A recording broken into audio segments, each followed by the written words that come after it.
C'est sous une pluie battante qu'a été célébré le samedi 10 novembre à Pierrevillers le 100e anniversaire de l'armistice du 11 novembre 1918. Organisé par l'UNC et le comité des fêtes, en partenariat avec la municipalité, cette cérémonie commémorative a réuni élus, porte-drapeaux, harmonie, associations patriotiques ou de mémoire, élèves, représentants militaires et du clergé, forces vives et population. Défilés, messes en mémoire des morts de la guerre et cérémonies au monument aux morts étaient au programme, avec notamment la présence remarquée des enfants de l'école du Ruisseau-Beau qui ont allumé 17 bougies en hommage aux 17 poilus de Pierrevillers, morts pour la France. Subtil Albert, mort pour la France. Subtil Céleste, mort pour la France. Thomas Modeste, mort pour la France. Villebois Louis, mort pour la France. Et c'est moi, Éloi. Mort pour la France.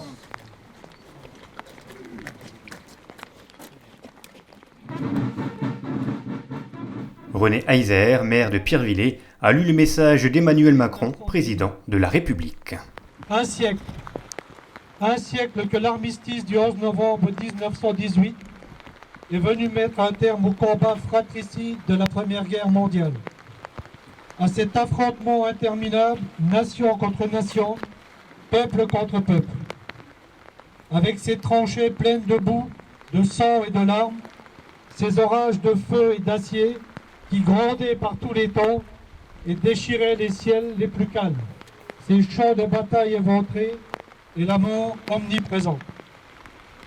Le 11 novembre 1918, un grand soupir de soulagement traverse la France.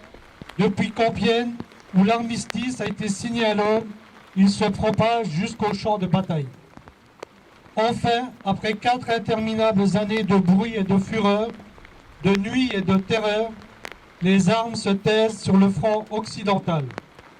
Enfin, le vacarme funeste des canons laisse place à la clameur allègre qui s'élève des volées, de cloches en sonnerie de clairons, d'esplanades de grandes villes en places de villages. Partout, on célèbre alors avec fierté la victoire de la France et de ses alliés. Nos poilus ne se sont pas battus pour rien, ils ne sont pas morts en vain. La patrie est sauvée, la paix enfin va revenir. Mais partout aussi, on constate le gâchis et on éprouve d'autant plus le deuil. Là, un fils pleure son père, un père pleure son fils. Là comme ailleurs, une veuve pleure son mari. Et partout, on voit défiler des cortèges de mutilés et de gueules cassées. Françaises, Français, dans chacune de nos villes et dans chacun de nos villages, Françaises et Français de toutes générations et de tous horizons, nous voilà rassemblés en ce 11 novembre pour commémorer la victoire, mais aussi pour célébrer la paix. Nous sommes réunis dans nos communes, devant nos monuments aux morts, pour rendre hommage et dire notre reconnaissance à tous ceux qui ont défendu hier, mais aussi à ceux qui nous défendent aujourd'hui, jusqu'au sacrifice de leur vie.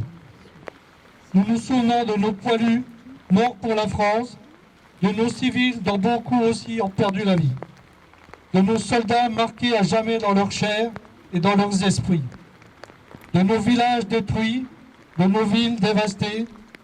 Nous nous souvenons aussi de la souffrance et de l'honneur de tous ceux qui ont quitté leur terre et sont venus d'Afrique, du Pacifique et d'Amérique sur ce sol de France qu'ils n'avaient jamais vu et pourtant qu'ils ont vaillamment défendu.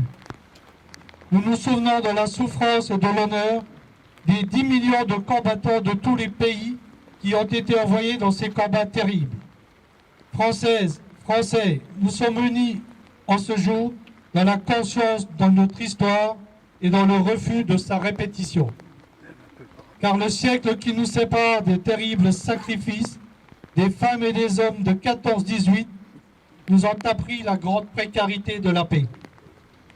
Nous savons avec quelle force les nationalismes, les totalitarismes peuvent emporter les démocraties et mettre en péril l'idée même de la civilisation. Nous savons avec quelle célérité l'ordre multilatéral peut soudain s'écrouler. Nous savons que l'Europe unie, forgée autour de la réconciliation de la France et de l'Allemagne, est un bien plus fragile que jamais. Vigilance, tel est le sentiment qui doit nous inspirer le souvenir de l'effroyable hécatombe de la Grande Guerre. Ainsi, nous serons dignes de la mémoire de celles et ceux qui, il y a un siècle, sont tombés. Ainsi, nous serons dignes du sacrifice de celles et ceux qui, aujourd'hui, font que nous nous tenons là, unis en peuple libre. Vive l'Europe, vive la République et vive la France. Plusieurs gerbes de fleurs ont ensuite été déposées au pied du monument aux morts par René Heiser, maire de Pierrevillers, Lionel Fournier, conseiller départemental, et Belkir Belhaddad, député de la circonscription, mais aussi par les élèves de l'école du Ruissambault et par les représentants de l'Union nationale des combattants et du Souvenir français.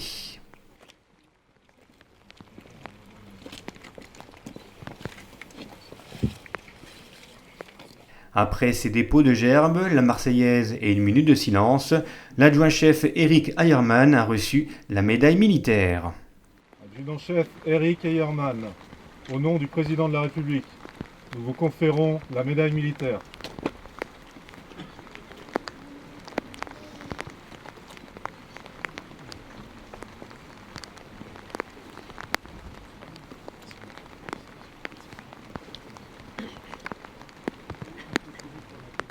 C'est un lâcher de pigeon symbolisant la paix qui est venu clôturer cette cérémonie au monument aux morts.